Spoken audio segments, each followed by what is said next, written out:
Hi, Air Sign, Gemini, Libra, and Aquarius. This is your Gem in-year Tarot Reader. So, Air Sign, alamin natin ang sitwasyon na na-encounter or may encounter mo.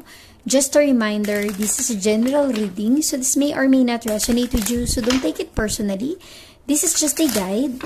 This is also a timeless reading, so kung mapanood mo ito sa ibang panahon at ibang pagkakataon, possible na nakatadahanang mapanood mo ang reading na ito. Maaaring yung mga advice and messages na mapupull out natin ay makatulong sa iyong sitwasyon. Also, please like, share, comment, and subscribe for more videos. Air Sign, Gemini, Libra, and Aquarius, salamat sa pagsuporta at pagsubaybay sa ating channel.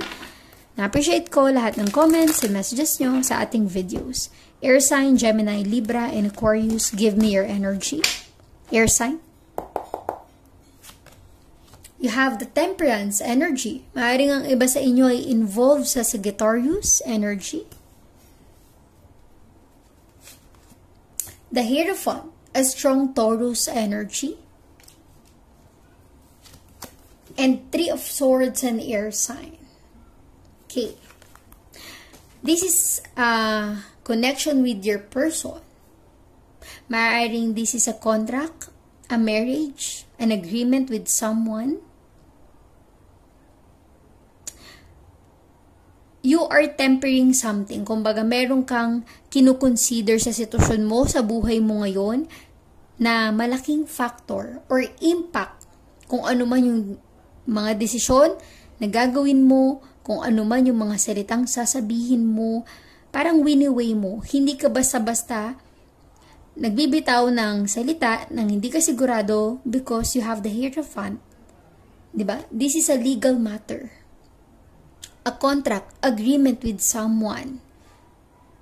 So, bago ka nagbibitaw ng salita, iniisip mo munang mabuti kung tama ba yun. Hindi ka ba maaagrabyado? Hindi ka ba, kumbaga, hindi ba ito makakagulo sa sitwasyon? With the Three of Swords, there's a sadness, pain, broken heart. So, let us clarify your energy. Air Sign, Gemini, Libra, and Aquarius, let us clarify the Hierophant in your energy. Air Sign, Gemini, Libra, and Aquarius, give me the Hierophant energy.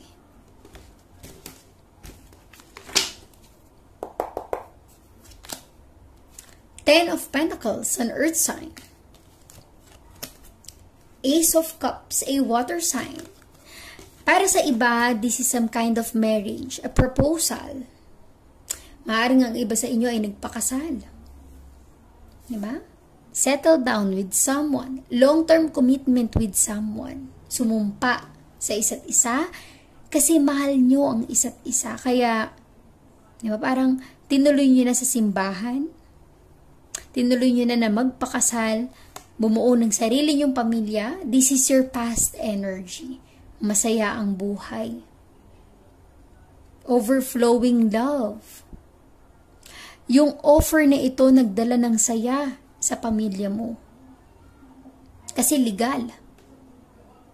Kasi nasa tama ang desisyon na ginawa mo, na ginawa nyo. This is your past energy. There's so much happiness. Kasi ito yung nais nyo eh. Ito yung nais mo, air sign. Ito yung pinapangarap mo na someday, sana makapag-settle down ako with someone, with legal, di ba? Na maikasal ka. There's so much love in this energy. Let us clarify the Temperance, your present energy. Air Sign, Gemini, Libra, and Aquarius, give me the Temperance in your energy.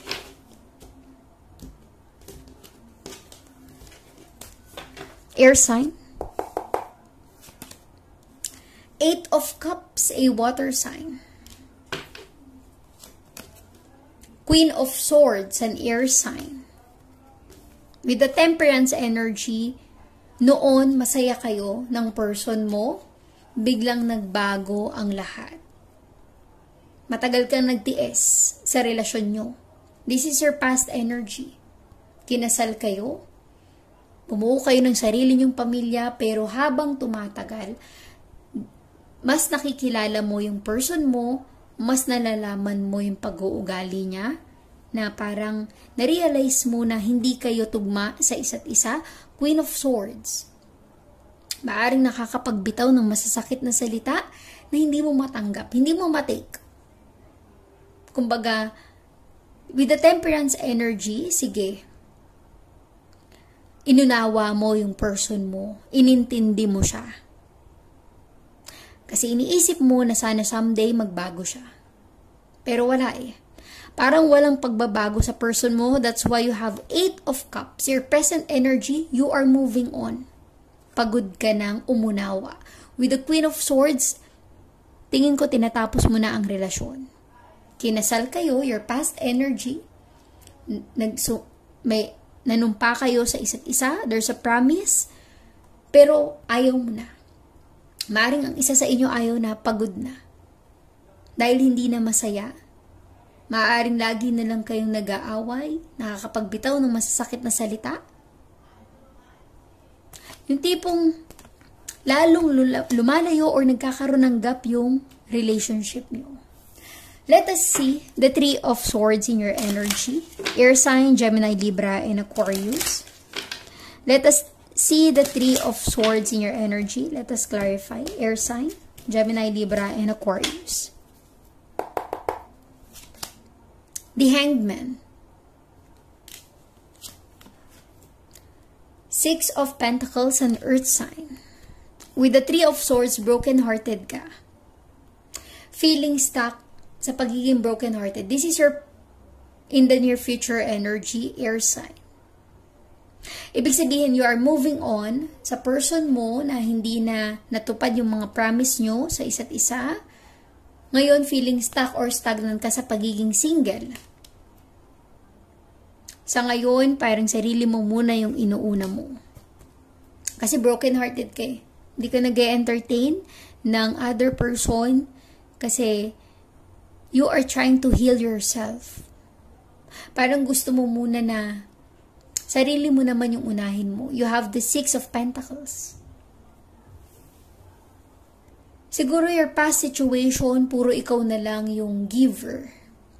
Yung person mo yung taker, nawawalan ka na ng time para sa sarili mo. Sa pagkakataong ito, air sign, nafe-feel ko na this is a new perspective, bagong simula, bagong pag-asa. Galing ka sa pagiging broken-hearted, galing ka sa breakup, separation, nandun pa rin sa puso mo yung pain, yung sadness, na hindi nagkatotoo yung pangako nyo sa isa't isa, pero hindi ka nawalan ng pag-asa. You have new perspective. Ang iba sa inyo, nagpapaka-busy para makaget over sa pinagdadaanan sa buhay. Someday, one step at a time. Huwag mong madaliin yung paghil ng puso mo. Kasi sa tamang panahon, makaka-recover ka din. Okay? Air sign, Gemini, Libra, and Aquarius. Angel guide, give me some message, advice for air sign, Gemini, Libra, and Aquarius.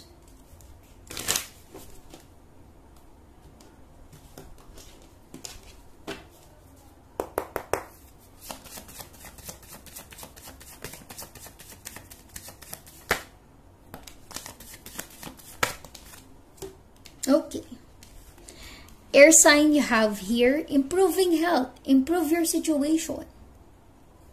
I-improve mo yung sarili mo. Mag-focus ka sa sarili mo. Kung galing ka sa breakup, separation, self-love, self-care, let go the negativity, let go the past energy kung hindi ka na masaya. Forgiveness is the key. Let go and forgiveness, air sign. Para makarecover ka, makamove on ka na, i-heal mo yung sarili mo. Sa pain na dinanas mo noon, let it go. Oracle guide, give me some message, advice for air sign, Gemini, Libra, and Aquarius.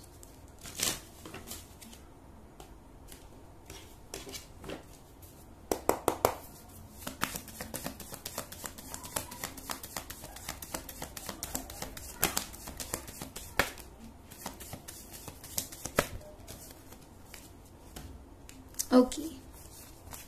Air sign you have here, luck is on your side. Positive energy, good luck. Have faith in your dreams. And a win-win outcome is forecast. You have Libra energy. There will be a justice, balance. You will receive what you deserve. So thank you, Air sign, Gemini, Libra, and Aquarius. Please like, share, comment, and subscribe for more videos. Thank you, Air sign.